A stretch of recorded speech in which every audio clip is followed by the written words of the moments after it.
भाई इस वीडियो में हम फ्रैक्शनल एक्सपोनेंट्स की बहुत मुश्किल मिसालें देखेंगे, लेकिन इनको हल करने से पहले हम कुछ बातें दोहरा लेते हैं। अब 9 की ताकत अगर 1/2 हो, तो हम सोचते हैं कि ऐसी कौन सी कदर है जिसको जब हम 2 दफ़ा उसी से ज़रब दें तो हमें 9 मिल जाए। भाई 3 को 3 से ज़रब देते हैं तो 9 मिल जाता है, यानी इसको हल करेंगे तो ये बराबर आएगा 3 के। अच्छा, अब बताएं कि अगर 9 की ताकत -1/2 हो तो ये किसके बराबर होगा। इस सवाल का जवाब देने के लिए थोड़ी देर के लिए ज़रा इस फ्रैक्शनल एक्सपोनेंट इस 1/2 को भूल जाएं और सारा ध्यान इस नेगेटिव पे लगाएं। इस पावर की नेगेटिव साइन को पॉजिटिव में बदलने के लिए हमें इस टर्म का उलट यानी रेसिप्रोकल लेना होगा और यूं ये एक्सप्रेशन बराबर हो जाएगा 1/9 की ताकत 1/2 के।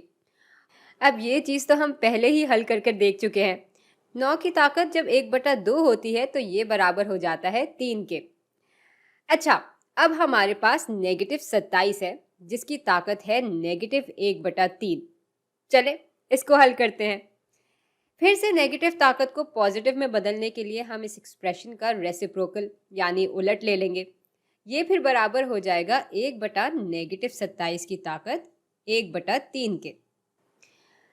अब भाई इस चीज़ का मतलब ये है कि किसी कदर को हमने 3 दफ़ा उसी से ज़रब दिया और हमें -27 मिल गया। इतना तो हम जानते ही हैं कि 3 को 3 दफ़ा उसी से ज़रब दिया जाए तो हमारे पास 27 आ जाता है। ये एक अच्छा इशारा है हमारे लिए।